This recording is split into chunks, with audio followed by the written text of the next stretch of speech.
Дочь Жазгуль Иманакуновой учится в 1 классе. В прошлом году она посещала подготовительный класс в школе номер 24.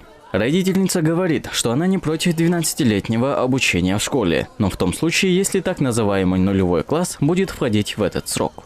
Все мировое сообщество перешло на 12-летнее обучение. И, видимо, и Кыргызстан стремится к этому, чтобы не отставать от других стран и учиться, как все международные страны, чтобы быть конкурентоспособным. Наверное, это требуется 12-летнее обучение.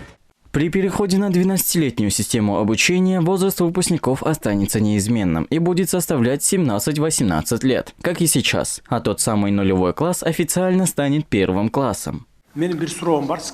Госпожа министр, у меня к вам один вопрос. Обучение будет считаться 12-летним вместе с нулевым классом?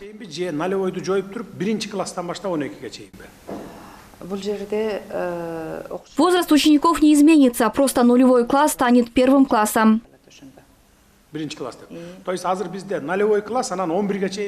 Получается, если нулевой класс станет 1, то не будет явных изменений. Тогда мы согласны.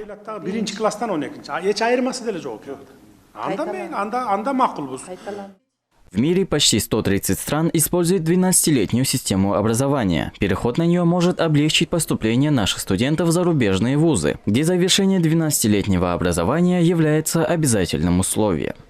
После этого наше обучение в школьном образовании будет соответствовать всемирному образованию, школьному образованию. 12 лет, допустим, в Китае, Сингапуре, в Германии, в странах Запада, и они тоже обучаются по 12-летнее обучение. Поэтому мы не должны отставать. Наши дети, которые заканчивают 11 классов, они проходят переподготовку еще 1 год, потом запаздывают. Это очень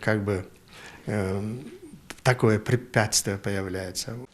С 9 по 12 классы ученики смогут обучаться специальностями, которые сами выберут. После завершения школы они получат соответствующий диплом. Учителя, реализующие программу предшкольной подготовки при введении 12-летнего обучения, будут продолжать преподавательскую деятельность в 1 классах, проходя специальные курсы повышения квалификации.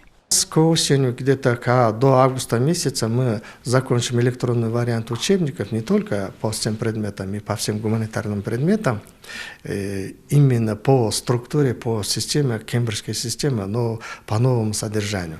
Почему мы должны перейти? Мы не должны отставать от всемирного содержания всех этих учебников. И это помогает тому, что мы готовимся пройти через определение качества знания через ПИЗа, и это содержание тоже поможет пройти, подготовиться, пройти на высоком уровне, подготовиться.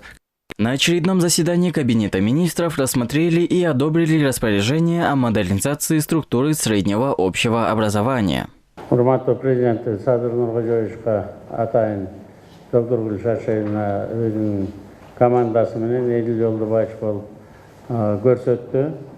Колдоо таптык. Азыр эми ошого өтүп атабыз, урматтуу коллегалар. Нулевой деген жоюлат, ошонун ордуна 1 класс болот. Жалпысы ошондо 12 жыл болуп калат да. 0 анан 11 болсо, азыр 1-12 чейин болуп калат. Келиңиздер, колдоп коелу распоряжение. Рахмат. Отметим, что сейчас в общеобразовательных школах имеется 4048 кабинетов по предшкольной подготовке. Потребность дополнительных ученических мест планируется решать совместно с органами местной власти по итогам инвентаризации школьных зданий и их материально-технического оснащения. Сыймых Мусаев, Бекзат Машрапов, ЛТР, Бишкек.